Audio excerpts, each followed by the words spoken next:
What's going on, everybody? This is MDENT313, and I'm back at y'all with another one. Listen, please forgive my Floyd Mayweather-ish reading, but I gotta read this article to you that I came across on ESPN regarding the WNBA and their collective bargaining agreement. Check this out. The WNBA Players Union announced Monday that the players will opt out of their current collective bargaining agreement with the league. The news comes a day after the WNBA Finals concluded with the New York Liberty winning the first league title. Listen, that WNBA playoffs was absolutely lit, but that Finals was fire. Why is it 5 games? I have absolutely no idea. It should be the best of 7, but continuing. The announcement isn't a surprise. It has been assumed that the players would opt out, which they did in 2018 for their previous collective bargaining agreement. The current agreement was reached in January of 2020, one of the first major accomplishments for the league under Kathy Engelbert, who took over as commissioner in 2019. The players had until November 1st to opt out, but made the announcement with the impact of the best of 5 WNBA finals still resonating in the sports world.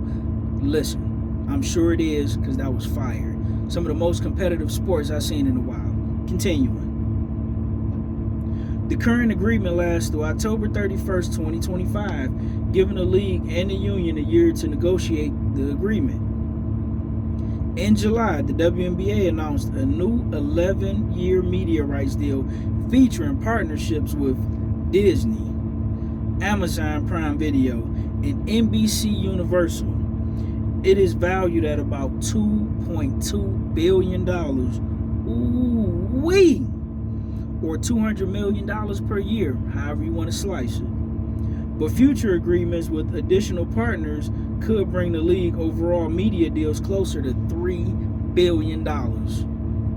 Shout out to these ladies finally about to get their money. That's what it sounds like to me.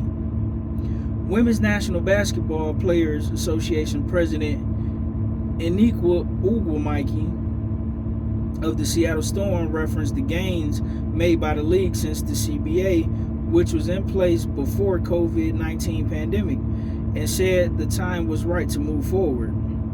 This is a defining moment, not just for the WNBA, but for all of us who believe in progress, Ugwumaiki said in a statement.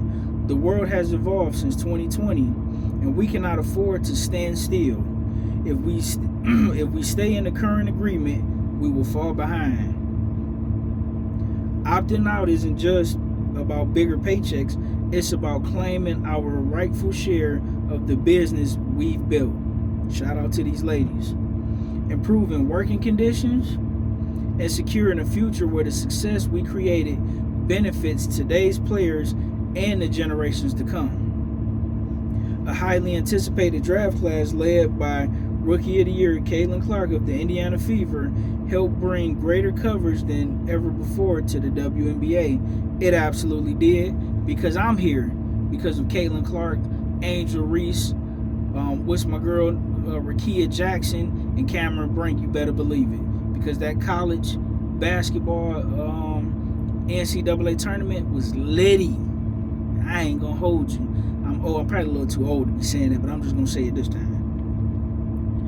That has added to the league's bottom line and pushed forward discussions of players, star power, and economic impact. ESPN examined what the opt-out means for the league, the timing of the decision, and the impact it will have on the WNBA for the next year and beyond. Why is the WNBA opting out now? That's a good question. I'm glad you asked. With women's basketball growing enormously over the past couple years, all signs pointed to the WNBA PA opting out of the current CBA. The business side has been booming, with ratings and attendance numbers the best teams in the league have seen in decades. Best they've seen in decades. While these players, these female basketball players, are talking about they need to get paid what the NBA get paid, how you deserve to get the same money that the NBA players are getting if you're not bringing in the same revenue?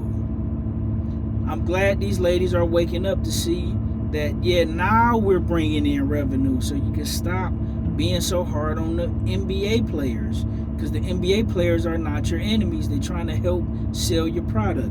But continuing. With the surge of... Okay, I already read that. Sorry about that. Agua Mikey told ESPN in July, and seeing what that looks like in what feels like a very transformational period in the league. It absolutely is.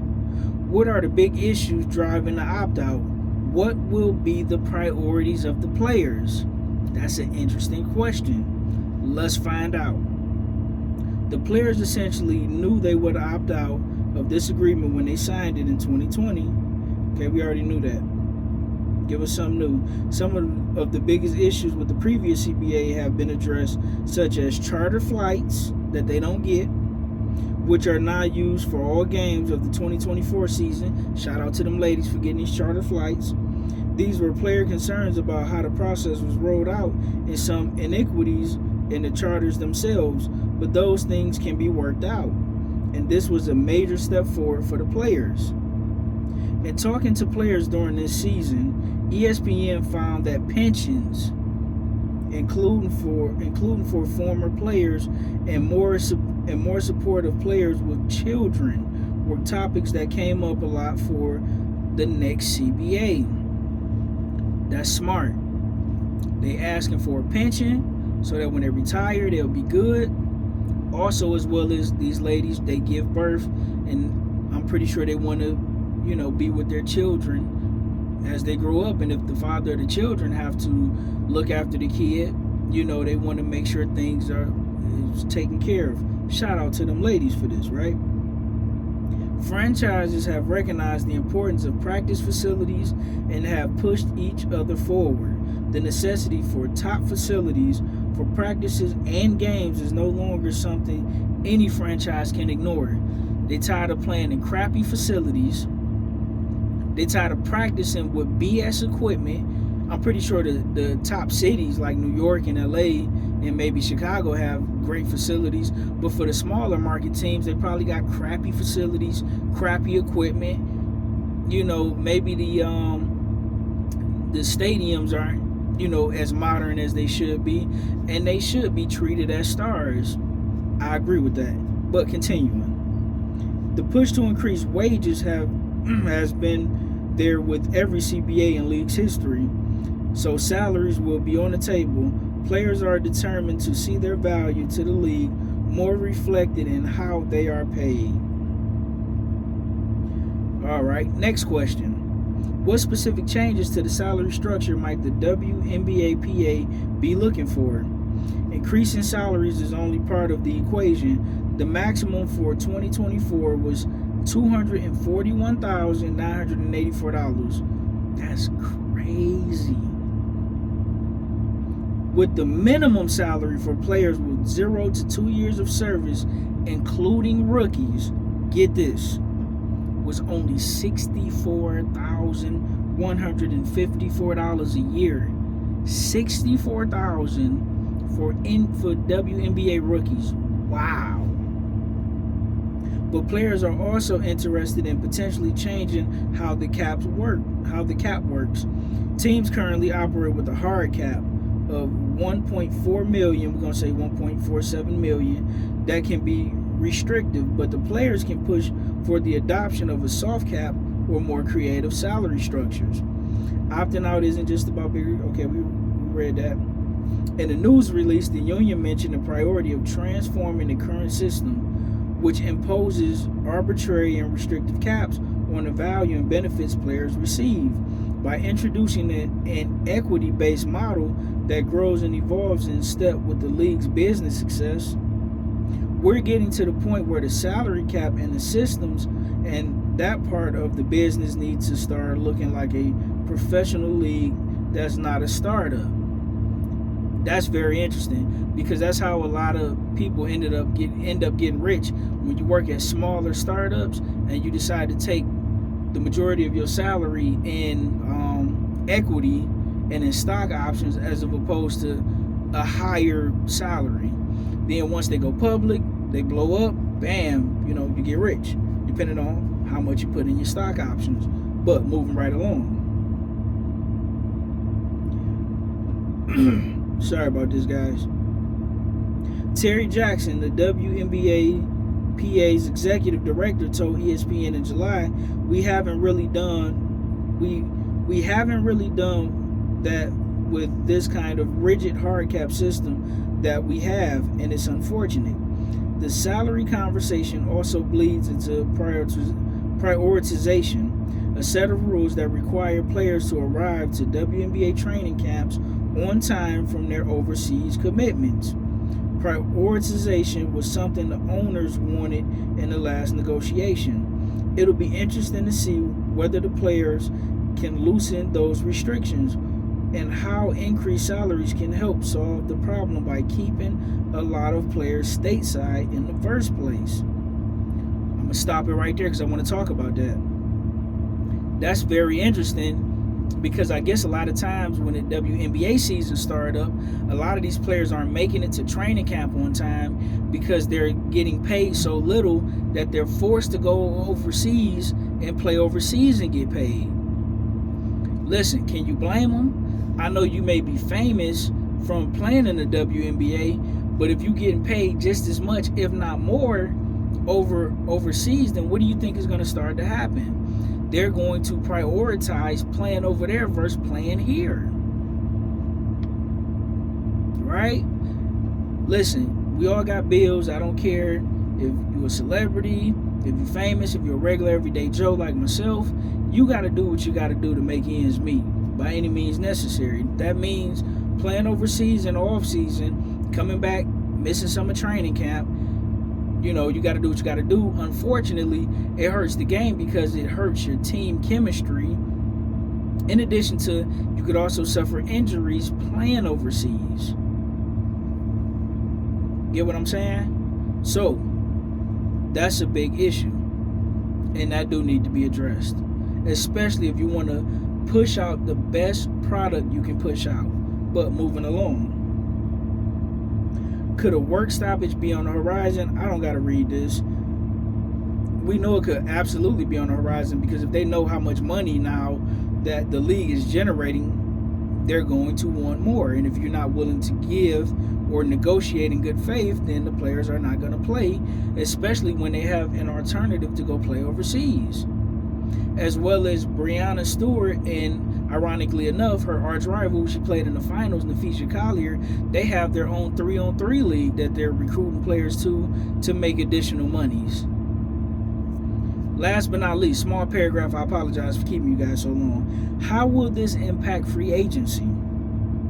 With the opt-out looming, the majority of players in the league have not signed long-term contracts past 2025, expecting a boost in salaries from a new CBA. As such, 2026 free agency, which will also line up with the launch of 2 new expansion teams in Toronto and Portland. I'm happy for you guys, but I'm absolutely upset because I want Detroit, where I'm from and where I'm at, I want a WNBA team here.